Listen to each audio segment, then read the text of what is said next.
warahmatullahi wabarakatuh. Perkenalkan, nama saya Kamila Ananda.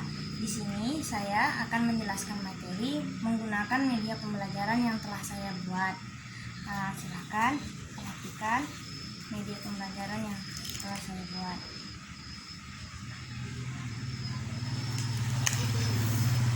Di sini materi yang akan saya jelaskan mengenai sistem ekskresi pada manusia. Dalam sistem ekskresi terdapat 4 organ. Yang pertama itu ada organ hati. Pada organ hati ini terlihat pada gambar ini ada yang berwarna biru itu bernama vena.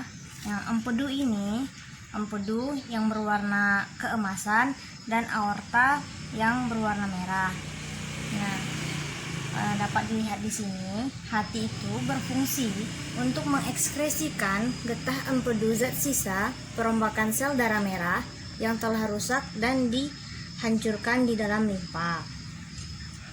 Kemudian, fungsi dari hati sebagai sistem ekskresi yang pertama, alat ekskresi yang dihasilkan berupa empedu. Yang kedua, tempat penyimpanan gula dalam bentuk glikogen. Yang ketiga, tempat pembentukan dan pembongkaran protein. Keempat, tempat pembentukan dan perombakan sel darah merah. Dan yang terakhir, tempat penetralan racun. Dan yang kedua dalam sistem ekskresi yaitu adalah ginjal. Di sini kita bisa melihat struktur dari ginjal. Ada korteks, ada medula. Di sini ada yang berwarna coklat ini ada pelvis renalis. Kemudian yang di dalam sini ada nefron. Begini, ini adalah struktur dari nefronnya. Yang ini bernama kaliks, dan yang saluran ini berupa saluran ureter. Ginjal merupakan komponen utama penyusun sistem ekskresi manusia, yaitu urin. Ginjal berfungsi untuk menyaring zat-zat sisa metabolisme dari dalam darah, mempertahankan keseimbangan cairan tubuh, mengekskresikan gula darah yang melebihi kadar normal. Fungsi dari ginjal sendiri adalah yang pertama, mengekskresikan zat buangan seperti urea, asam urat, kreatinin, dan kreatin. Yang kedua, menjaga keseimbangan air dengan cara membuang air bila pemasukan banyak dan mengurangi pengeluaran bila pemasukan sedikit. Yang ketiga, menjaga pH darah dan cairan tubuh yang lainnya. Dan yang terakhir, menjaga tekanan osmosis. Di struktur nefron ini terdapat angka-angka. Angka-angka ini telah saya buat penjelasannya di dalam buku ini. Bisa dibaca dengan baik. Selanjutnya, proses pembentukan urin bisa kita lihat di dalam sini. Proses pembentukan urin pada ginjal yang pertama yaitu ada filtrasi. Tahap ini, ginjal menyaring cairan dalam darah sebelum akhirnya kembali ke jantung dan paru-paru. Cairan yang tersaring berupa urin primer yang masih mengandung air, glukosa, dan asam amino. Tahap yang kedua merupakan reabsorpsi yang terjadi di bagian ginjal yang bernama tubulus contortus proximal. Tubulus contortus proximal menyerap kembali zat-zat yang masih dibutuhkan oleh tubuh. Hasil dari proses ini adalah urin sekunder. Tahap ketiga merupakan augmentasi. Tahap ini terjadi pengumpulan cairan yang telah dilakukan dalam tahapan sebelumnya. Tahap terakhir ini terjadi di bagian tubulus contortus distal.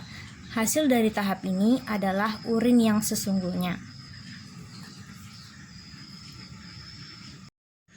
Organ ekskresi yang ketiga yaitu paru-paru. Di sini kita dapat melihat struktur dari paru-paru. Yang ini ada bagian 3, itu namanya lobus. Cabang yang ini bernama trakea, kemudian cabang yang besar merupakan bronkus, cabang yang kecil ini merupakan bronki, dan cabang yang lebih halus lagi bernama bronkiolus. Paru-paru merupakan organ ekskresi yang berfungsi mengeluarkan gas-gas sisa proses pernafasan, yaitu karbon dioksida dan uap air. Fungsi dari paru-paru itu sendiri adalah sebagai alat ekskresi. Karbon dioksida dan air hasil metabolisme di jaringan diangkut oleh darah lewat vena untuk dibawa ke jantung. Dari jantung akan dipompakan ke paru-paru untuk berdifusi di alveolus. Selanjutnya, H2O dan CO2 dapat berdifusi atau dapat diekskresikan di alveolus paru-paru. Organ yang terakhir yaitu adalah kulit.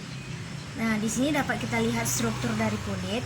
Yang panjang ini, seperti yang kita tahu, itu merupakan helaian rambut. Di lapisan atas sampai di sini itu merupakan epidermis. Dari sini sampai ke sini merupakan bagian dermis. Kemudian ini yang terdapat di dekat helaian rambut ini merupakan kelenjar minyak.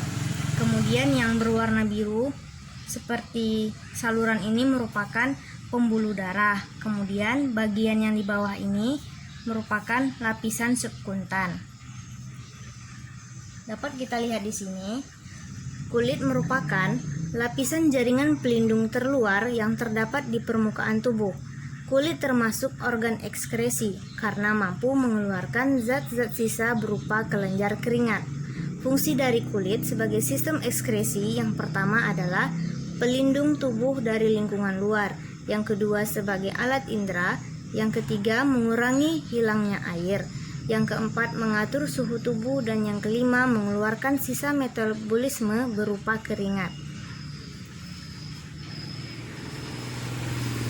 Pada sistem ekskresi terdapat juga penyakit pada organ-organnya.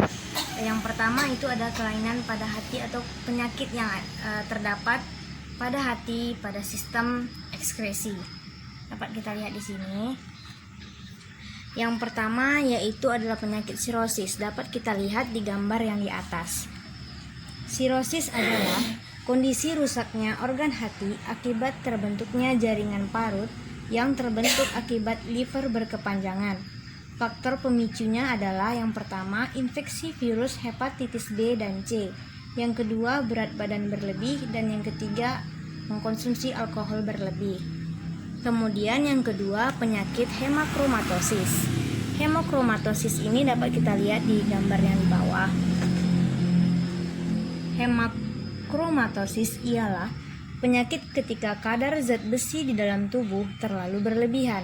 Penyebab utamanya adalah kelainan atau mutasi gen yang mengatur penyerapan zat besi oleh tubuh. Kemudian yang ketiga adalah penyakit hepatitis. Dapat kita lihat di sini.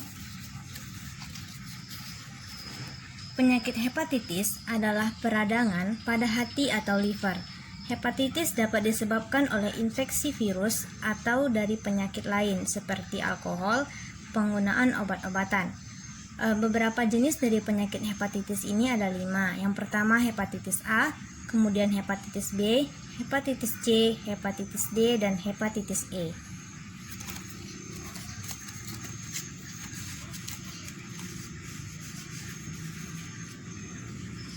Merupakan kelainan atau penyakit pada ginjal. Yang pertama dapat kita lihat di sini ya.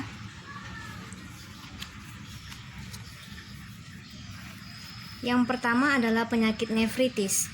Nefritis itu merupakan kerusakan pada glomerulus akibat infeksi kuman yang menyebabkan peradangan dan pembekakan pada ginjal. Yang kedua itu ada penyakit batu ginjal. Batu ginjal ini terjadi akibat pembentukan materi keras menyerupai batu yang berasal dari mineral dan garam di dalam ginjal. Batu ginjal dapat terjadi di sepanjang saluran urin. Yang ketiga itu ada penyakit diabetes. Penyakit kronis ini terjadi ditandai dengan ciri-ciri berupa tingginya kadar gula atau glukosa di dalam darah.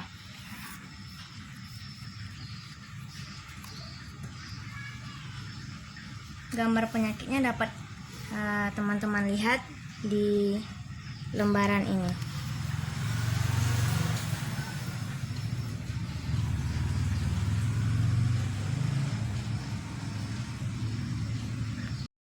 kelainan atau penyakit pada organ selanjutnya, yaitu adalah paru-paru. Kita lihat di sini.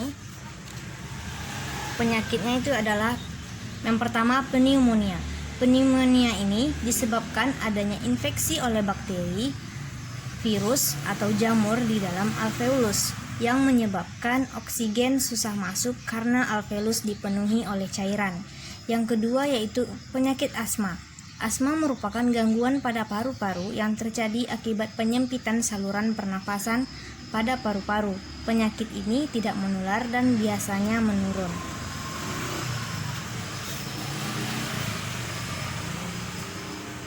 Selanjutnya, kelainan atau penyakit pada organ selanjutnya yaitu adalah kulit. Dapat kita lihat pada gambar, teman-teman pasti sudah tahu ini merupakan penyakit apa, yaitu adalah jerawat. Jerawat itu merupakan suatu gangguan kronis pada kelenjar minyak yang umum terjadi pada remaja. Yang kedua, lihat teman-teman bisa lihat pada gambar. Yang kedua ini adalah penyakit eksem.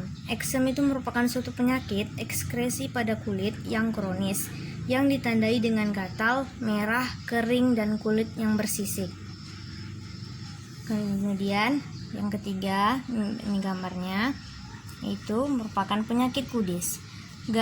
Kudis ini terjadi akibat gangguan kulit yang dapat menular akibat parasit insekta Sarcoptes scabies yang dapat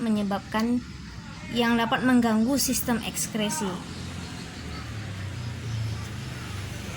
Sini untuk meningkatkan pemahaman mengenai materi sistem organ, di sini kita menggunakan permainan ular tangga. Kemudian di sini ada peraturan permainannya. Yang pertama yaitu pahami dulu langkah permainannya.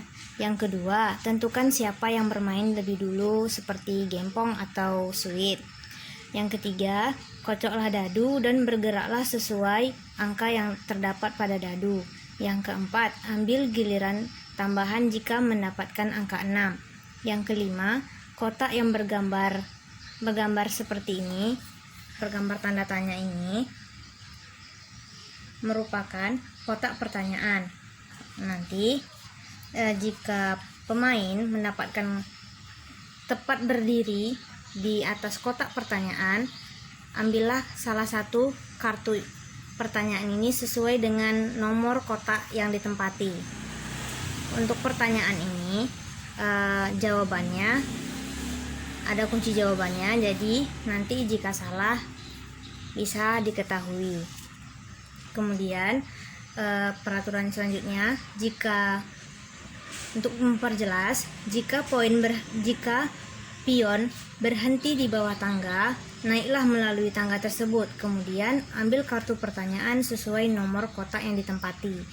Selanjutnya, jika pion berhenti di ujung tubuh ular, pemain harus bergerak turun, kemudian mengambil kartu pertanyaan sesuai nomor kotak yang ditempati. Yang nomor 8, pemain yang mengambil kartu pertanyaan harus bisa menjawab. Jika pertanyaan tersebut tidak terjawab, maka pemain harus mundur 5 kotak. Selanjutnya, untuk memenangkan permainan, berhentilah tepat di kotak terakhir atau di kotak finish.